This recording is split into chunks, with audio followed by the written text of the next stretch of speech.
Assalamualaikum warahmatullahi wabarakatuh.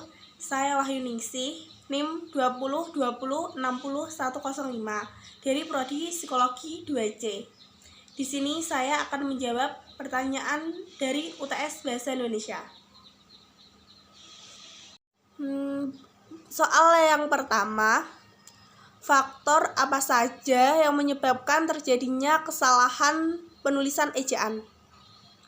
Dan berikan contoh kesalahan ejaan yang sering muncul. Yang pertama yaitu ada keterbatasan waktu dalam pembelajaran menulis. Yang kedua, kurangnya penguasaan kaidah penulisan ejaan. Dan yang ketiga, kurangnya ketelitian dalam menulis. Di sini ada contoh kesalahan ejaan yang sering muncul. Yang pertama, praktek. Praktek itu salah, yang benar praktik, tidak menggunakan huruf E, tetapi menggunakan huruf I. Selanjutnya ada izin, yang benar itu izin, menggunakan huruf Z. Yang ketiga nafas, yang benar itu napas, menggunakan huruf P. Dan yang terakhir itu fikir, yang benar pikir, bukan fikir. Yang benar itu menggunakan huruf P. Soal UTS yang kedua, bagaimana langkah membedakan kutipan langsung dan kutipan tidak langsung dalam proses pengutipan? Jelaskan dan berikan contohnya. Kutipan langsung, langkah-langkahnya yang pertama, selalu meletakkan penulisnya di awal kalimat. Yang kedua, panjang kutipan langsung kurang dari 6 baris. Yang ketiga, kutipan langsung biasanya digunakan oleh penulis di awal kalimat dan disertakan tahun beserta halamannya. Yang keempat, kutipan langsung lebih mudah digunakan karena kutipan langsung tidak memerlukan perubahan. Kutipan tidak langsung, langkah-langkahnya yang pertama, selalu meletakkan nama penulisnya di akhir kalimat dan juga menyertakan nama penulis beserta tahun terbitnya.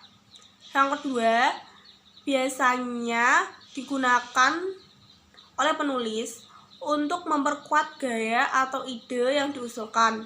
Yang tiga, kalimat tidak langsung, proses perubahan redaksi perlu untuk dilakukan agar tulisan yang dibuat tidak dianggap plagiat. Di sampingnya itu ada contohnya, kutipan langsung dan kutipan tidak langsung bisa dibaca sendiri. Ketiga, apa perbedaan biografi dan bibliografi?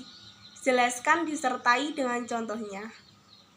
Biografi yaitu riwayat hidup seseorang yang ditulis oleh orang lain, yang berisi sejarah hidup, pengalaman-pengalaman, sampai kisah sukses seseorang. Di sini saya mencontohkan biografi Raden Ajeng Kartini. Yang kedua, bibliografi.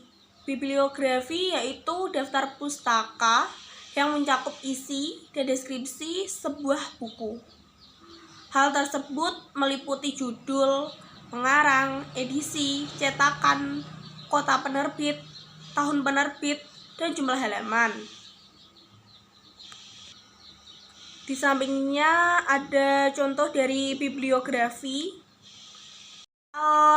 Yang nomor 4, apa perbedaan makna antara kata pukul dan jam jika dilihat dari penggunaan untuk menunjukkan kata pergantian waktu? Jelaskan disertai dengan contoh kalimat. Jawabannya, jam. Jam yaitu menunjukkan makna, masa, atau jangka waktu. Contohnya, aku memerlukan waktu 4 jam untuk menyelesaikan pekerjaan itu. Contoh yang kedua, waktu tempuh Boja sampai Semarang sekitar 1 jam. Selanjutnya, pukul. Pukul menunjukkan makna, saat, atau waktu. Contohnya, yang pertama, pukul 07.00 ayah datang. Contoh yang kedua, seminar itu dimulai pukul 09.00. Soal nomor 5, bahasa berdasarkan hakikatnya merupakan sistem bunyi bermakna. Jelaskan pernyataan tersebut dan apa kaitannya antara sistem bunyi bermakna dengan penggunaan bahasa. Jawabannya, bahasa adalah sistem lambang atau simbol bunyi yang berkembang berdasarkan suatu aturan yang disepakati oleh pemakainya.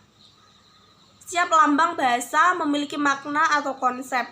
Definisi tersebut menekankan bahwa pada intinya bahasa adalah ucapan, bukan tulisan, yang menggabungkan antara bunyi dan makna. Jadi, tidak ada kaitannya antara lambang, bunyi, dan makna. Soal UTS nomor 6.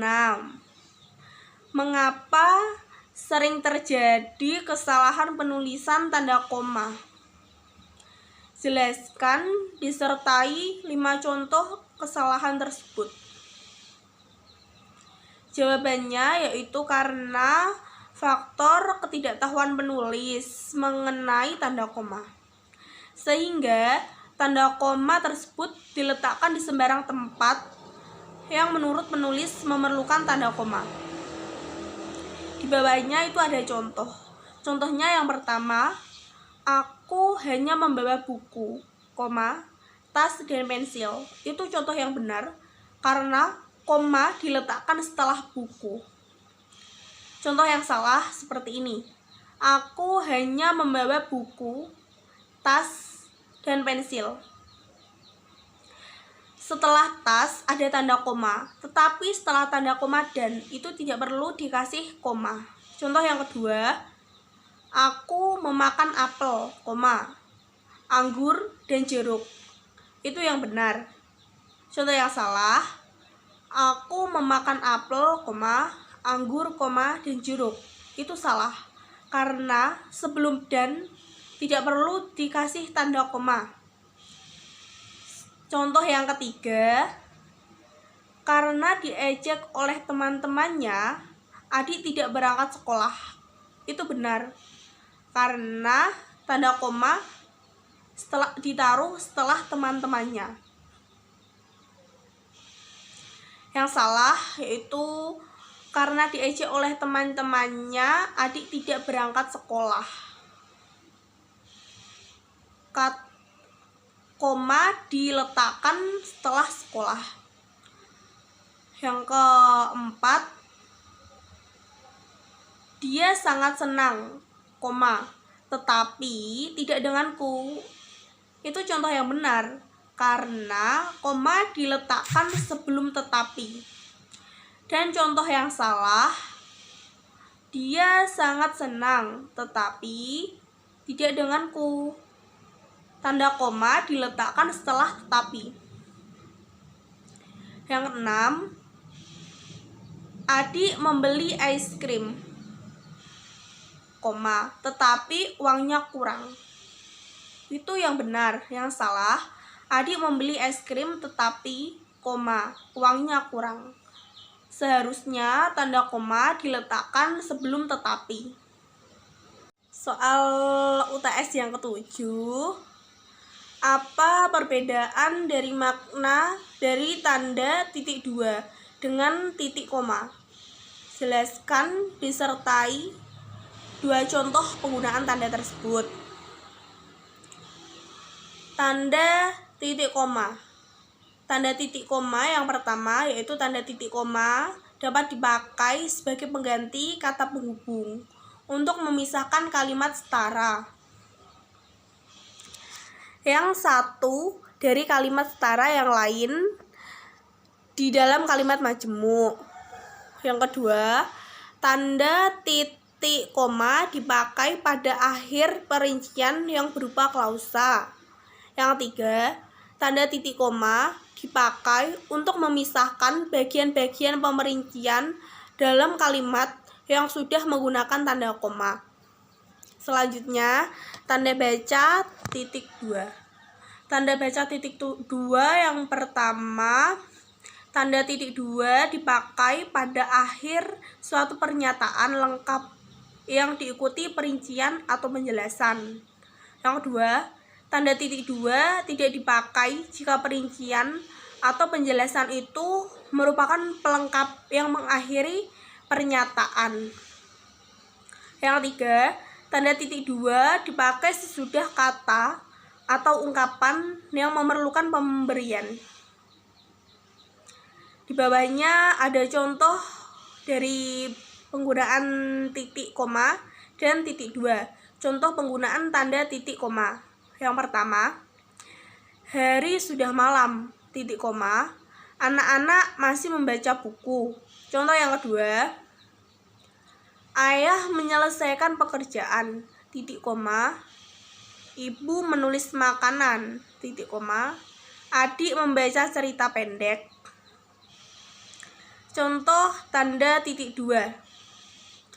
Yang pertama, mereka memerlukan perabotan rumah tangga, titik 2, kursi, meja, dan lemari. Contoh yang kedua, ketua, titik 2, Ahmad Wijaya, sekretaris, titik 2, Siti Aryani, bendahara, titik 2, Aulia Arimbi. UTS yang ke-8, jelaskan mengapa sering terjadi kesalahan penulisan huruf miring. Berikan contoh kesalahan tersebut disertai dengan pembenarannya. Jawabannya, karena penulis belum mengetahui secara pasti penulisan huruf miring yang sesuai ejaan. Contoh kesalahan penggunaan huruf miring. Metode survei mempunyai banyak manfaat. Misalnya, merupakan metode pengumpulan data dalam jumlah besar untuk keperluan generalisasi daya dengan biaya yang relatif rendah, cost efektif, dan dapat menghindari bias interview. Robert 1999. Kata interview pada contoh kalimat di atas seharusnya ditulis dengan cetak miring karena dalam buku pedoman umum ejaan bahasa Indonesia, huruf miring dipakai untuk menuliskan kata atau ungkapan dalam bahasa daerah atau bahasa asing. Contoh yang benar ada di bawahnya ya. Interview dicetak miring. Yang terakhir, nomor 9, jelaskan bentuk kesalahan penulisan konsonan dan vokal pada karya tulis ilmiah. Kesalahan tersebut disertai dengan pembenarannya. Jawaban, kesalahannya disebabkan oleh ketidakseringan penulis dalam menulis bunyi konsonan ganda huruf Latin dengan mengulang kembali huruf Latin yang mendahuluinya.